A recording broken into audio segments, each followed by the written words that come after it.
everybody, this is Tom Barnes, Stories from the 78. And you know what? There is not a better story than the story that my friend Judd here has to tell. Judd started StreetWise. And if you've been in Chicago for the last 30 years, you've seen StreetWise, whether you knew it or not, from people offering it on the street or, walking through downtown. But Judd started. How you doing, Judd? Good. Thanks for having me, Tom. Absolutely. You've celebrated 30 years of StreetWise. I mean, first of all, for folks who don't know, maybe we have some suburbanites, far out reaches of the Chicago area and beyond. What is StreetWise? What does it serve? And how did it get started? Fair enough. So StreetWise is a homeless nonprofit 501c3 charity, and we basically provide an instant job to homeless people. We provide them with it used to be a newspaper, now it's a 4-color magazine for them to sell, the homeless to sell. They're referred to us by other homeless providers or even people off the street.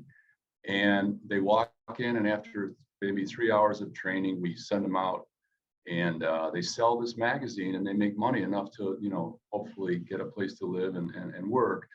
I started it, I saw it on TV. There was a paper in New York. And I called them and I said, hey, how do I do it? And they said, here's what we recommend. I called London, and then I had a woman, Casey Koganka, who helped start it, move in my office in River North. And it's about a year later, August 24th, 1992, we came out with their first issue. That's incredible. Congratulations on that, and serving the community and serving those who need the help and the guidance that StreetWise provides with the job training and then the money, and to just get themselves back on your feet. I think it's something where you don't give them a handout, you give them a hand up. Or is that the phrase that you guys have? Teach a man to fish, feed him for a day. Oh, give him a fish, feed him for a day. Teach him how to fish, feed him for life. Yes, exactly. And what was that calling for you to want to start this? Did something happen in your life that you thought, you know what, I need to do something? So I helped a friend publish a newspaper, sort of like The Reader in Washington, D.C., although it was smaller. It's called the Greater Washington Guide, Greater Roslyn Guide. He had a few of these free magazines. And I would interview people. And I interviewed Mitch Snyder, which was the famous homeless activist that got $2 million from President Reagan, and he went on a hunger strike, and he got $2 million and built a beautiful shelter. And I was really inspired by him. He said, Judd, there's lots of great causes, diabetes, cancer, whatever, but if you don't have food and shelter, you're going to die. So I'm like, wow. And I would hire men and women from there to help do odd jobs. I'm in real estate and a lawyer, and they all really wanted to work. So I'm like, when I moved back to Chicago from DC, I'm born here, I thought, man, we got to start a homeless paper here once I saw it on TV. That's a fantastic story. And it started off with one person to help you out, it sounds like 30 years ago.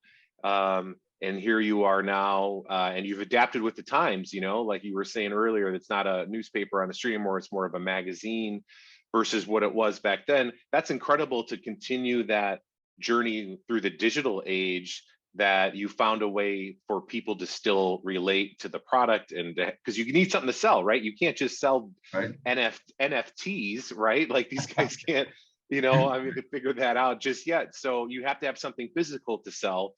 And I think that's very important. Exactly right. Yep. And, during COVID, it was hard. People weren't coming downtown, and we adapted, like you said. We take Venmo now. And it's the newspaper business was a bad business, is a bad business. So it's all going digital. But the people in Chicago have been and the suburbs, anywhere a vendor can get on the train to go to Evanston or Oak Park or South Side, West Side,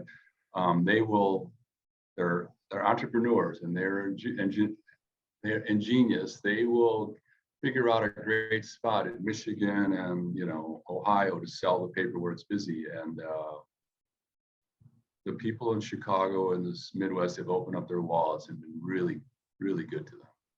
30 years celebration just last month, or with the anniversary. What does that mean for you? 30 years of doing this. I mean, that's an incredible run for any kind of business nowadays. Yeah, it's been amazing.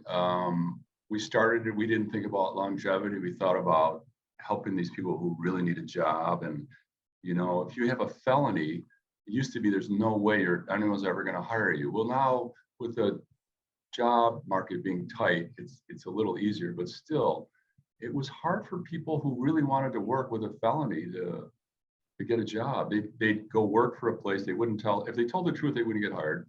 They could be the best worker after they got hired, Tom, and then 2 months later they find out they had a felony and they fire them. Just I know, how is anybody supposed to get ahead of right. with that system in place? Exactly. But it's been a great run, not without issues. In 08, 09, when the economy went down, we had issues. We had to go public and say we needed money, and the people responded. And for every kind of recession, we have the same issues. People aren't spending money. And with COVID, people just weren't coming downtown. They're working at home. And that's probably 80% of our business, the people walking to and from the trains in the morning and the evening. So that's been tough. It's getting better now, but it's tough. Slowly but surely getting better with everybody coming back downtown, and the reinvestment in the city with LaSalle Street potentially getting reinvested, the Google building downtown. There'll be plenty of foot traffic downtown, yep. Judd. People want to help out that are watching this now. What's the best way for them to go about doing that? Well, first start with, if you walk by the same person every day or every other day, say hi to them, get their name. A lot of StreetWise vendors are very lonely. The only contact they may have for a day or two is to go to the StreetWise office and talk to we have a social worker and an executive director and job placement. We have services there, food, clothing, but it's pretty lonely, Tom. So if they could just say hi to them, don't feel like they need to buy a magazine every day. Once a week it comes out, so that would be great if they could do that. Take the magazine, put it on your coffee table at work. Someone asks you about it, say, hey, I saw this great interview by Tom. And, it's, I never took any money from it. So it's a total 501c3. It's, legit. We have a board of directors. Pat Quinn, former Governor Pat Quinn's on our board. Sure. So, that would be helpful. If you don't have cash, buy it. Donating clothing would be helpful. What do you call it? Like toiletries. If people travel, you go to hotels, shampoos, sure. and stuff, that would be good. And do they do that by going to the website or dropping it off at your offices? How does that work? Yeah, so go to streetwise.org, and there's a lot of information there. But yeah, for the stuff they'd have to drop off, probably the toiletries and the clothes. We don't really have pickup, but you could also give it to a vendor, because most of the vendors go to the StreetWise office at least once or twice a week, sometimes more. So I would think a vendor would probably take it, unless it's a ton of stuff, Sure. But that would be great. Well, thank you, Judd. I appreciate you taking time to chat with me. And congratulations, 30 years of the work that you and the organization have been doing for the Chicago area and the Midwest. It's a great thing. And like you said, I think the people of the Midwest are a little bit different than a lot of other folks on both coasts. They're generous, they're kind for the most part, you know what I mean, compared to others. So it speaks volumes to the success that you've had because of the people of the Chicago area. So well done, sir. Thank you very much for joining me today. Thanks for having me.